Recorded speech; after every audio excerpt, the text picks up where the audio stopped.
Hello प्यारे बच्चों, तो आज हम सीरीज स्टार्ट किए हैं मैट्रिक्स का। जो पार्ट 1 होने वाला है, ठीक है। लेकिन बहुत ही इजी वे में समझ पाएंगे आप, ठीक है। तो आप हमारी वीडियो पर शुरू से लेकर एंड तक बने रहें, ठीक है। देखिए, तो पहले हम बात करेंगे मैट्रिक्स। भाई मैट्रिक्स स्टार्ट कर रहे हैं, ठीक है। तो मैट्रिक्स का सिंबल अगर जानेंगे दोस्तों, तो इस तरीके का आपका कोई सिंबल होंगे मैट्रिक्स का, ठीक है। इसके अंदर कुछ एलिमेंट्स भी होते हैं। तो सपोज मान लीजिए कि 2 हमने मान लिए, -3 8 11, ठीक है। तो ये आपका कुछ इस तरीके से मैट्रिक्स का सिंबल, और मैट्रिक्स के सिंबल के बाद अंदर क्या होंगे, एलिमेंट्स होंगे, ठीक है। और पहली बात, और इसमें कि भाई इसमें आपको पूछ सकते हैं कि ऑर्डर बताइए। दूसरा में क्या, right the order of matrices, और इसका फिर क्या, right the number of elements पूछ सकते हैं। तो पहला हम ऑर्डर की बात करेंगे बच्चों। देखो, तो ऑर्डर की बात है तो ऑर्डर क्या होंगे इसमें। उसके बाद नंबर ऑफ एलिमेंट्स से पूछ किया जाता है कि नंबर ऑफ एलिमेंट्स। तो इस मैट्रिक्स में एलिमेंट्स की संख्या क्या होगी। तो देखा जाए तो पहले मैं बताऊं कि ये इस तरीके से आपका कॉलम होते हैं। क्या होते हैं, दैट इज कॉलम। और ये हमारा क्या होता है, दैट इज रो। क्या होते हैं, रो।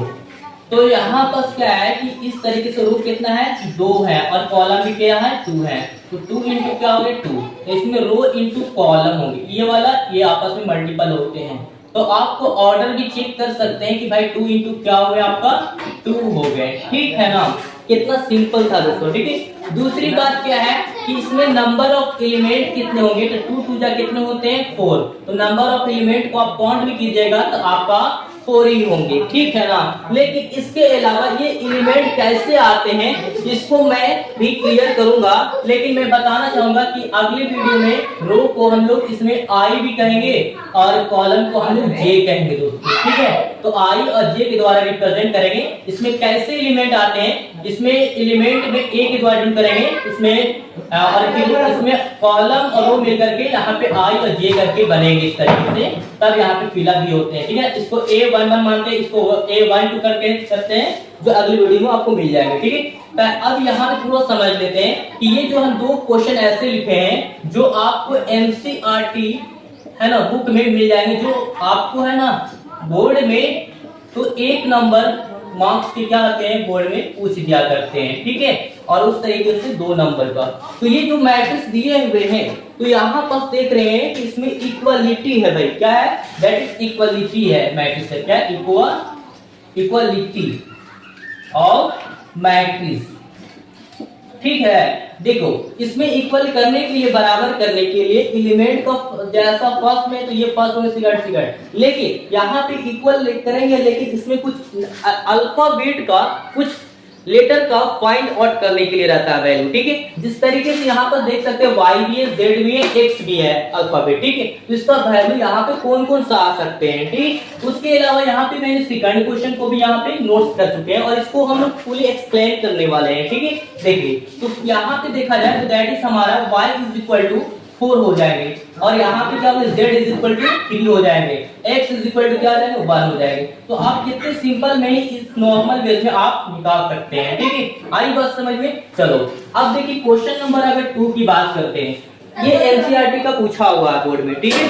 हाँ, अब ये समझना है कि x प्लस वाई इस तरीके से दिया हुआ है, तो इसको कैसे फाइंड आउट करेंगे, जबकि ये दैट इज क्या, इक्वलिटी ऑफ मैट्रिक्स है, ठीक है। देखिए, तो इसमें क्या क्या निकालना, फाइंड x और y और z भी लगे हुए हैं, ठीक है। फाइंड आउट करना है इस मैट्रिक्स में, ठीक है। इफ ए मैट्रिक्स पूछ जाएगा कि ये that it is a equality of matrix, then find the value of x y and z, ठीक है। तो यहाँ पर क्या करेंगे, देखिए फर्स्ट वाला फर्स्ट एलिमेंट के साथ करेंगे, तो x plus Y is equal to कितने हो जाएंगे, 6 हो जाएंगे बच्चों, ठीक है। अब उसके बाद क्या है यहाँ पर, देखो x into Y is equal to 8 होंगे, ये वाला इसके बराबर, इसके में ये करेंगे, ठीक है। तो 5 प्लस क्या कर सकते हैं यहाँ पे, 6 कर लेंगे, ठीक है। कितना आपका 5 रहेंगे। तो देखो दोस्तों कितना इजी है। अगर हम इसमें y बराबर करते हैं, ठीक है, तो 6 प्लस में है तो क्या आ जाएगा, माइनस में आपका 6 आ जाएंगे, ठीक है। तो अगर इस पे हम पुट करते हैं इस सीरीज में, ठीक है। देखो तो यहाँ पर करेंगे तो यहाँ पे x का x हो जाएंगे y की जगह आप कितना पुट कर सकते हैं, तो 6 माइनस x, ठीक है, इज इक्वल टू 8 हो जाएंगे। तो x को 6 में करेंगे तो 6x, x में करेंगे तो x square is equal to 8। इसको उस साइड लेके चले जाते हैं, 8 प्लस में तो माइनस में 6x, माइनस में x स्क्वायर तो प्लस में हो जाएंगे, कुछ ना बचा बच्चों तो 0 हो गया। तो x square minus 6x plus में 8 हो गया और यहाँ पे बराबर भी। इसको फैक्टर करना है, गुणनखंड तोड़ना है, ठीक है। तो आप कैसे तोड़ेंगे, फर्स्ट वाला थर्ड के साथ मल्टीपल होगा और बीच को जोड़ने या घटा के ला रहा है, ठीक है। तो x स्क्वायर को 8 में करेंगे तो 8x स्क्वायर हो गया।